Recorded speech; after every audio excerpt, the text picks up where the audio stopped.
In the lobby of the Massachusetts General Hospital's Child Welfare Center, where spring sunlight streamed through the windows, Olivia Williams was reviewing her final meeting materials. There was just an hour left until the center's annual charity event. For her, a Texas native, navigating Boston's high society was still an unfamiliar task. Having grown up in Houston, she sometimes found the city's old customs and multi-generational relationships suffocating. Just then, a gentle voice came from behind her. "Ms. Williams, your proposal was excellent. Your approach to helping abused children is truly innovative." When she turned around, there stood a tall man. Michael Anderson, an executive at Life Health Pharmaceuticals. As his clear eyes gazed at her from above his deep blue suit, Olivia found herself momentarily speechless. That was their beginning. Michael was a sincere man who valued family. On holidays, they would stroll through Boston Common together, ride bikes along the Charles River, and spend time in old bookstores. Occasionally, he would share memories from his childhood, days spent in a large mansion on Beacon Hill, his youth spent following in the footsteps of his Harvard-educated father. These stories seemed like tales from another world to Olivia. After a year of dating, Michael proposed to Olivia at a small French restaurant on Newbury Street. Snow was falling quietly outside the window, and candlelight on the table cast their shadows dancing on the wall. However, meeting the Anderson family cast a small shadow over Olivia's heart. At the formal introduction in their Beacon Hill mansion, Olivia found herself hesitating before the imposing 19th-century building. Carol Anderson was known as one of Boston's premier philanthropists. As the chairwoman of the Children's Future Foundation, she had accomplished numerous achievements. She also served as a Harvard University trustee, with connections extending throughout political and financial circles. That day, she greeted Olivia with a perfect smile. "What a lovely young woman. Michael's judgment hasn't failed him. Though I must say, being from Texas is a bit unexpected." Olivia didn't miss the subtle undertone in those words. Ashley, on the other hand, gave quite a different impression. Michael's sister lived in the family home with her 5-year-old son Noah. Since her marriage to a private school teacher had fallen apart, she had become strongly dependent on her mother. Beneath her superficial pleasantness, there was something cold. Still, Olivia tried not to let it bother her. In the 6 months between engagement and wedding, when Olivia discovered she was pregnant with twins, Michael shed tears of joy. However, having been assigned an important project at the pharmaceutical company, he was spending most weekdays traveling. During this time, Carol and Ashley began visiting Olivia with suspicious frequency. "We're family now. You can rely on us for anything," Carol would say, but Olivia felt something unsettling about it. Yet she couldn't quite identify what it was. Then came the morning of the wedding day. In the bridal suite at the Ritz-Carlton Boston, Olivia was slipping into her pure white wedding dress. She gently placed a hand on her slightly swollen belly. Outside the window, the soft early spring sunlight illuminated Boston's cityscape. The spires of old churches traced silhouettes through the morning mist. "Soon, our new life will begin," Olivia whispered to her twins. In that moment, a warm hope spread through her heart. Just then, Carol entered the bridal suite. Dressed in a luxury brand suit with perfect makeup, her mother-in-law-to-be wore a meaningful smile. In the dim room, her expression seemed unnaturally distorted. "Are you ready? The real trial begins now. You'll have to fulfill your duties properly as an Anderson bride." Those words sent a chill down Olivia's spine. But she told herself it was just nerves. The grand ballroom at the Ritz-Carlton Boston was a picture of beauty.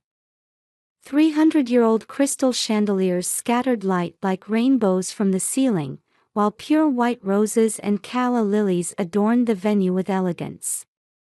Gold leaf decorations on the walls reflected soft light, creating an atmosphere like a room in heaven. Over 300 guests were seated, dressed in the finest of Boston high society. The governor, federal judges, university presidents, corporate executives. The women wore the latest Chanel and Dior dresses, subtly adorned with Harry Winston jewelry. Local media representatives lurked in the corners of the venue, eager not to miss the wedding of the Queen of Philanthropy's eldest son. The society page reporter from the Boston Globe seemed to already be crafting the headline, "Wedding of the Century," in their mind. As the noon bells rang, the solemn tones of the pipe organ filled the air. Olivia took her first step onto the aisle, guided by Michael's warm gaze as she slowly walked forward. Her pure white wedding dress was specially designed by Vera Wong, a dress that Carol had strongly insisted was befitting a bride of the Anderson family. Every piece of lace was designed to express the dignity of the bride. As hymns played solemnly, the couple faced each other before the minister. Michael's eyes were filled with pure love. The ceremony proceeded smoothly. They exchanged vows and rings, pledging their love. Yet deep in Olivia's heart, the anxiety from the morning remained. As the reception began, the atmosphere gradually became more festive. Champagne corks popped, and a live orchestra filled the room. The Boston Symphony Orchestra's principal violinist created an elegant atmosphere with Mendelssohn's Wedding March. The chef's special, poached Maine lobster with seasonal vegetables, was served, and wine flowed freely. "Ladies and gentlemen," Carol's voice rang through the venue as she took the microphone. Dressed in an Oscar de la Renta drop-shoulder gown, she embodied the dignity of high society's queen. "I thank you all from the bottom of my heart for gathering here on this joyous day for the Anderson family." Warm applause erupted from the audience at her mother-in-law's perfect smile. But the next moment, Michael's phone rang. "An emergency conference call with a client," he said. With an apologetic expression, he left his seat and the venue. "I should be back in about 30 minutes, were his last words as Olivia was left alone. In that moment, she instinctively knew something was about to happen. As if on cue, the atmosphere began to change. First, the waitstaff's attitude shifted. Service to Olivia's table became extremely delayed. Wine wasn't poured. Eyes around the room began darting toward her. The subtle harassment particular to high society had begun. Ashley started speaking deliberately loudly. Her Hermes dress gleamed like a poisonous snake. "Hey, do you know where in Texas she's from? It's Houston, and not just anywhere in Houston, the low-income area. Her father was a supermarket clerk, her mother a cleaning lady. To think that in our family line." Laughter began leaking from corners of the venue. Olivia took a deep breath and maintained her composure. As a child welfare counselor, she was trained to deal with people's malice. Facing abuse and discrimination was part of her daily work. But the atmosphere here was clearly abnormal. Carol took the microphone again. This time, her previously loving expression had vanished, replaced by a cold smile. The chandelier light made her expression even more eerie. Her eyes gleamed with an unusual brightness beneath her makeup. "Oh yes, I have an announcement to make," Carol's voice deliberately slowly echoed through the venue. Let me introduce our new housekeeper." The venue fell dead silent. The high society crowd seemed to hold their breath, as if sensing what was about to happen. "From now on, you'll be our housekeeper and babysitter. You're nothing but a slave. That's only natural if you're entering the Anderson family." At those words, Olivia instinctively tried to stand up. But as if anticipating this movement, Carol's foot moved swiftly. Her luxury brand leather boot struck out toward Olivia's abdomen. A dull thud echoed, followed by sharp pain. She had been kicked in her pregnant belly by the leather boot. Olivia reflexively curled up, trying to protect her twin babies. Before she could even scream, Ashley's high-pitched laughter rang out. Elegantly tilting her crystal wine glass, she said, "Of course, you'll take care of my baby too. For free. And all of Noah's care is your job too. That's only natural for a servant, isn't it?" Hesitant laughter began leaking from the venue. While witnessing this abnormal scene, the high society crowd, fearing the Anderson family's influence, remained silent. Though some lowered their eyes, others turned away. Media reporters were frantically writing. Tomorrow's headlines seemed to already be forming in their minds. Their eyes were bloodshot with the anticipation of a scandal for the social pages. At that moment, a single tear rolled down Olivia's cheek. But it wasn't a tear of fear or humiliation. Her eyes held a strong light of determination. Quietly standing up, she walked toward the exit.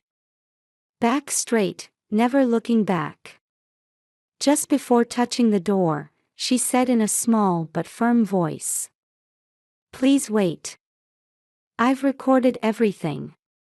The festive atmosphere of the venue froze instantly. The blood drained from Carol's face. When the door opened, 2 police officers stood there. Detective James O'Connor from the Boston Police Special Investigation Unit and Lieutenant Sarah Morrison from the Child Abuse Special Task Force. Behind them stood Michael. His expression showed a mix of anger and sadness. "Mrs. Carol Anderson, you're under arrest for assault." Detective O'Connor's voice echoed through the silent venue. The chandelier light dimly illuminated the police badges. The color drained from Carol's face. "What nonsense! Arrest me. I am Boston's. And we're also arresting you for causing harm to unborn children," Lieutenant Morrison calmly added. "We also have evidence of long-term psychological abuse." Ashley screamed. "Mother! This must be some mistake." She hurriedly stood up but stumbled, dropping her wine glass which shattered on the floor. Deep red wine spread across the pure white carpet. Then Olivia took out her smartphone. "Here's the evidence." The recording played. "That woman will make a perfect slave. While Michael is away on business trips, we'll work her to the bone." "Yes, Mother. And if she doesn't obey us, those children will also receive appropriate punishment." Carol and Ashley's conversation was recorded in detail. Dates, times, locations, all documented. This wasn't just emotional outburst, it was evidence of planned abuse. Michael stepped forward. "Mother, why?" His voice was filled with deep sadness. "Oh, Michael. Why indeed?" Carol suddenly broke into a cold smile. "We are a chosen lineage. That country bumpkin and her children." Silence. Michael's angry voice shook the venue. No one had ever seen the usually gentle man so angry. "That's enough. Mother, and Ashley. I can no longer treat you as family. At that moment, Carol's mask completely fell away. Your family is here. We are your real family. That woman is nothing but. She suddenly lunged toward Olivia. However, her movement was immediately stopped by the police officers. The cold handcuffs bit into Carol's thin wrists.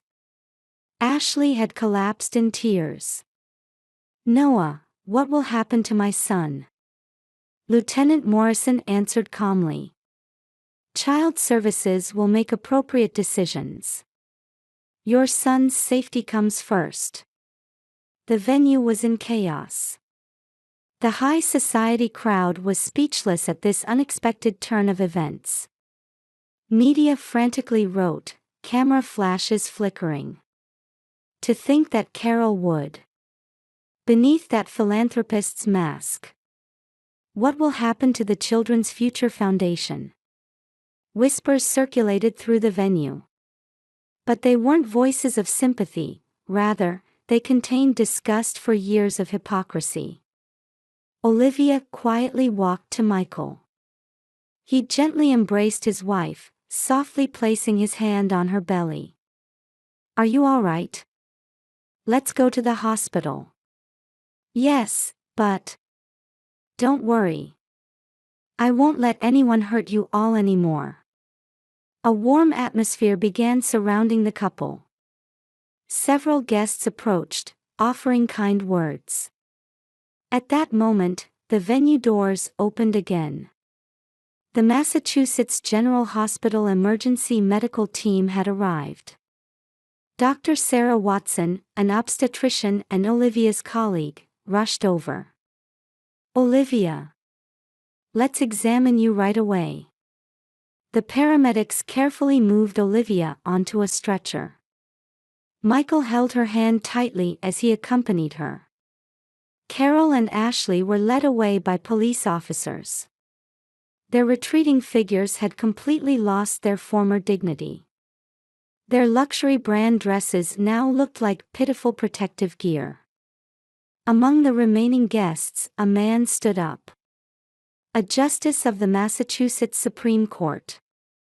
This is a grave matter. We need to immediately investigate all activities of the Children's Future Foundation. Other board members nodded at his words. After years of hypocrisy, all truths were about to be revealed. Initial police investigations revealed increasingly shocking facts. Carol's abuse wasn't new. Traces of abuse against past housekeepers, young staff members, and even her own daughter Ashley. Everything had been perfectly concealed, but now that darkness was about to be exposed to light. That night, at the hospital bedside holding Olivia's hand, Michael quietly spoke. Thank you for your courage. And I can never forgive myself for not noticing my mother and sister's true nature. Olivia smiled and answered. It's not your fault. And we still have hope.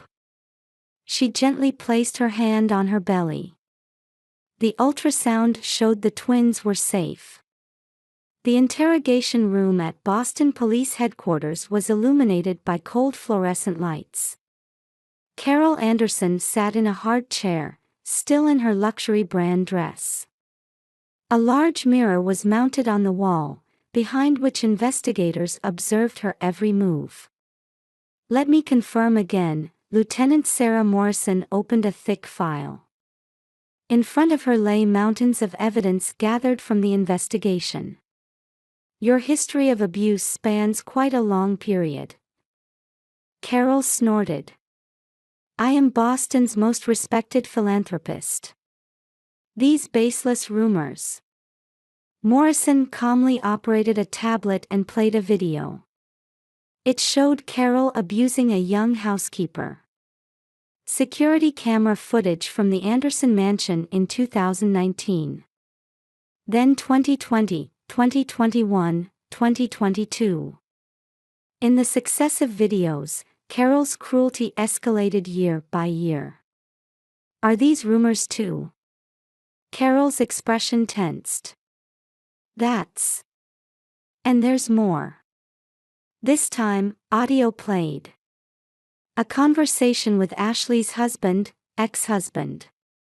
Furthermore, internal whistleblower emails from the Children's Future Foundation were disclosed one after another. Fraudulent accounting, embezzlement of donations, improper intervention in personnel matters.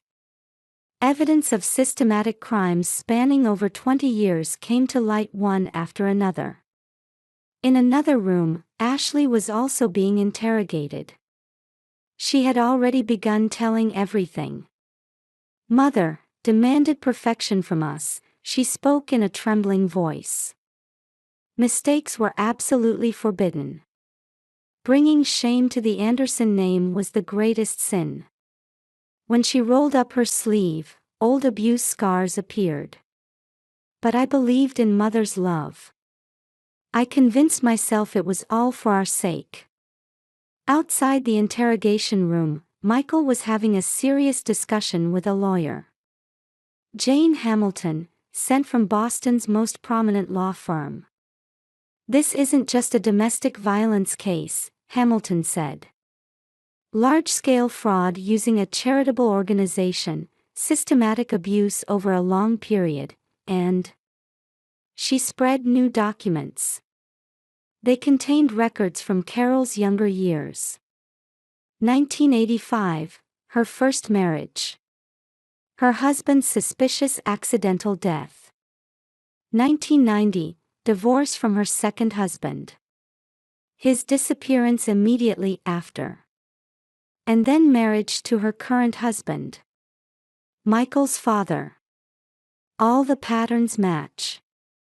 In the Massachusetts State Prosecutor's Office Special Investigation Room, teams worked around the clock analyzing evidence. 20 years of Children's Future Foundation's accounting records, emails, phone records. Everything was thoroughly investigated. Track the flow of donations, the prosecutor instructed. Especially transfer histories to offshore accounts. Data analysis revealed shocking facts one after another. Through charitable work, Carol had privately diverted approximately $50 million. Her methods were clever, routing through multiple shell companies before finally transferring funds to secret accounts in the Cayman Islands. Even more serious was the number of abuse victims.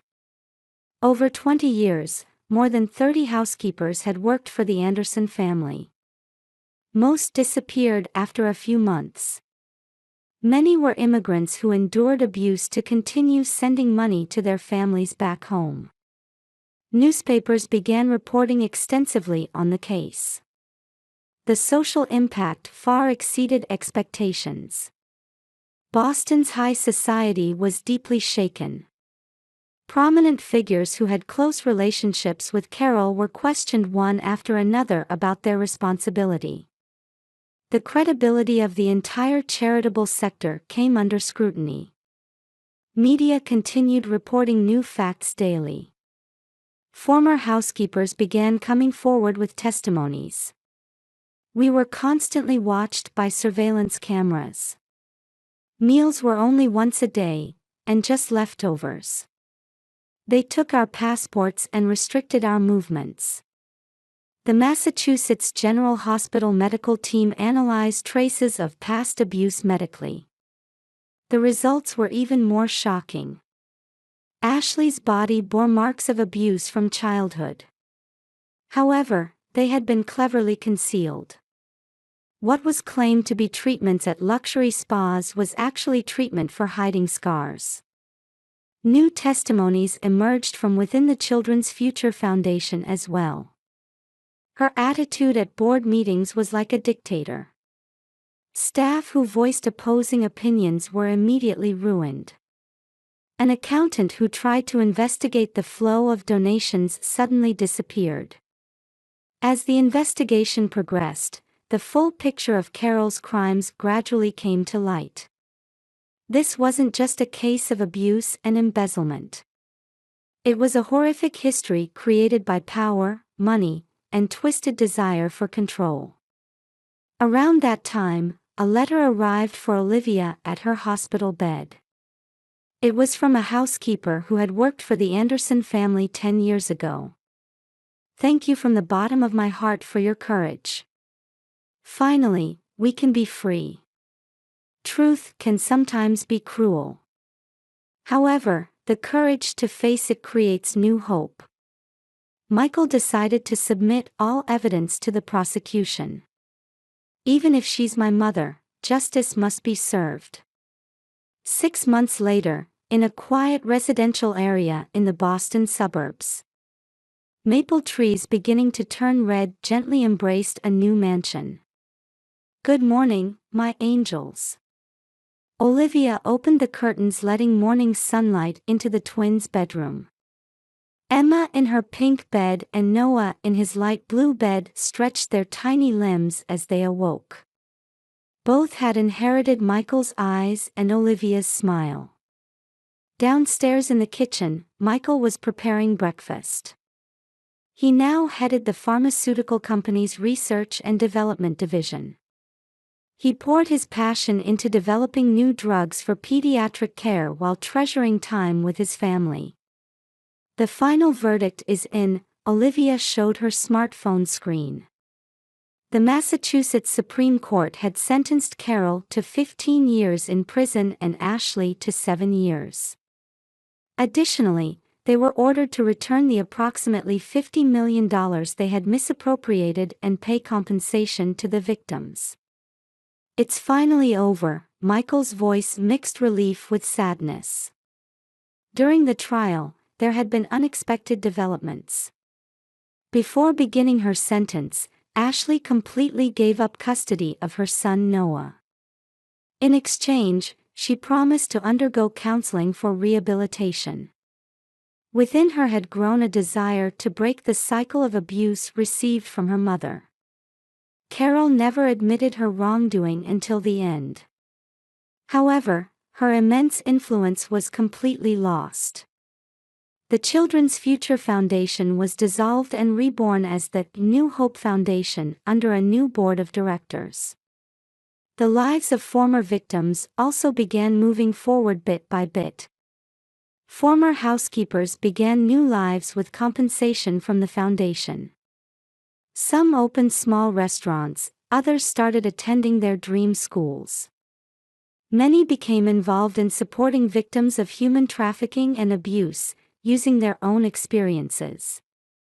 Olivia also began new activities. In addition to her work at Massachusetts General Hospital, she established a support organization called Survivor's Voice. It created a safe place for victims of domestic abuse and power-based oppression to speak up. These activities gradually spread nationwide. In a television interview, Olivia said, "We all have the right to live as ourselves. Taking that away through power or money is never acceptable.